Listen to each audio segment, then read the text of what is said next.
நேற்றைய தினம் நாங்கள் சுசீந்திரம் தானுமாலய சுவாமி கோவிலில் தேர் ஓட்டுகின்ற நிகழ்ச்சி நடைபெறும். நான், நம்முடைய அமைச்சர் அண்ணன் சேகர்பாபு அவர்கள், நாடாளுமன்ற உறுப்பினர் வசந்த் உள்பட முன்னாள் அமைச்சர் சுரேஷ் ராஜு என பலர் நாங்கள் எத்தனையோ ஆண்டு காலமாக சென்று கொண்டிருக்கிறோம். அந்த மக்கள் எல்லாம் நல்ல அன்பா இருக்காங்க, நல்ல ஏற்றுக்கொள்கிறார்கள். நாங்கள் சென்ற போது அவர்கள் ரொம்ப வரவேற்றார்கள். ஆனால் நம்முடைய அமைச்சர் சேகர்பாபு அவர்கள் சென்னையிலே நடைபெற்ற ஒரு கிறிஸ்தவ விழாவில் போய் அல்லேலூயா என்று சொல்லியிருக்கிறார். அதனால அதுக்கு பேர் அல்லோலியா பாபு. அங்க இவர் இறங்கணும்னா அல்லோலியா பாபு ஒளிக.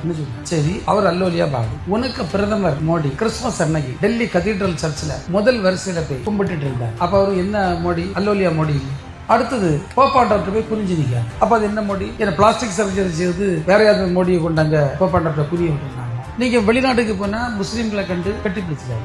அது என்ன மோடி? சந்தர்ப்ப மோடி. அப்போ இவர் போயிட்டா இப்படியா, அவர் போனா அது ஒண்ணு. எப்படிப்பட்ட தந்திரம் ஏமாத்துன்னு பாருங்க. அதுக்கு பிறகு குண்டத்துக்கு போட என்னன்னா, மகாத்மா காந்தி பாவம் இந்த கிழமை வாழ்க்கை புற சட்டப்படாம நடந்தாரு. ஏன் காந்தி வாழ்க்கை புற சட்டப்படாம இருந்தாருன்னா, இந்த நாட்டில் இருக்கக்கூடிய ஏழைகள் மக்களுக்கு சட்டப்பொழுது உரிமை இல்லை, சட்டப்பொழுது வசதி இல்லை. அவன் போட்ட பிறதான் நான் சட்டப்படுவேன், சட்டையை கலத்தி சொல்லப்படுவேன். குளிர்லயே வெயிலே சட்டை போடாம சுத்தி நடந்தது மகாத்மா காந்தி. அந்த மனுஷனை கோட் செயல் ஒருத்தன் சுட்டுக்கொண்டவன் என்ன காரணம் இல்லைன்னா, காந்தி ஒற்றுமை பேசுறார். இந்து முஸ்லீம் ஒற்றுமை பற்றி பேசுறார். காந்தி ஜாதி வேண்டான்னு சொல்லிட்டார். தாழ்த்தப்பட்ட மக்கள் எல்லாம் தேவை நடத்தக்கூடாது. அதனால அதை சுட்டுக் கொள்வதற்கு திட்டம் தீட்டி கொடுத்தவர் என்ற குற்றச்சாட்டில் வழக்க சந்திச்சவர் சார்வர்கர் என்கின்ற ஒரு மனிதர். சார்வர்கர் ஒரு கோழை. ஏன் கோழைன்னா, சார்வர்கர் ஒருக்கா கைது செய்யப்படுகிறார். வெள்ளைக்கார பிரிட்டிஷ் அரசர் அவர் சிறையில் வைக்காங்க அந்தமான் தீவிர. அவர் அங்கே வெள்ளைக்காரன் காலத்துக்கு கொண்டுட்டு மன்னிப்பு கடிதம் எழுதி கொடுத்து, ஐயா நான் உங்க ஆளு, என்ன தெரியாம படிச்சு இங்க வச்சிருக்கீங்க, என்ன விடுங்க, நான் உங்களுக்கு ஆதரவா தான் பேசுறேன்னு மன்னிப்பு கடிதம்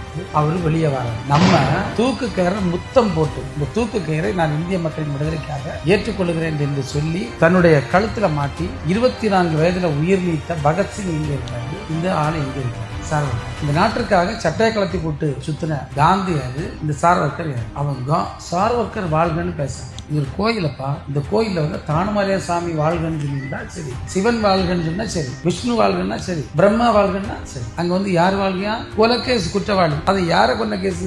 இந்த நாட்டினுடைய மகாத்மா என்று அழைக்கப்படுகின்ற, தேசப்பிதா என்று அழைக்கப்படுகின்ற மகாத்மா காந்தி கொலை வழக்கில் கோஷப்பட்டார். இதுதான் ஆன்மீக வளர்ப்பு. அங்க வரக்கூடிய ஆள் யார் வருவான்? பசியால, பட்டினியால, துன்பத்தினால கஷ்டப்படுவான். ஒரு நேர்ச்சியோட, கடவுளை எனக்கு ஏதாவது நடக்குமா வேண்டுதலோட வருவான். அவன் சாமியை பார்க்க வருவான். அந்த இடத்துல போய் சார்வர்கர் வாழ்க்கைன்னு சொல்லுவாங்க. எவ்வளவு பெரிய அரசியலுக்காக எதை செய்யலான்னு சொல்லக்கூடிய ஒரு ஆளா இருப்பான். ஏன்னா இவரெல்லாம் இது ஒரு மதவெறி கூட்டம். இவர்கிட்ட எந்த திட்டமும் கிடையாது. நம்ம எத்தனையோ திட்டங்கள் தந்துட்டு இருக்கோம், எத்தனையோ திட்டங்கள், மக்களுக்கான திட்டங்கள்.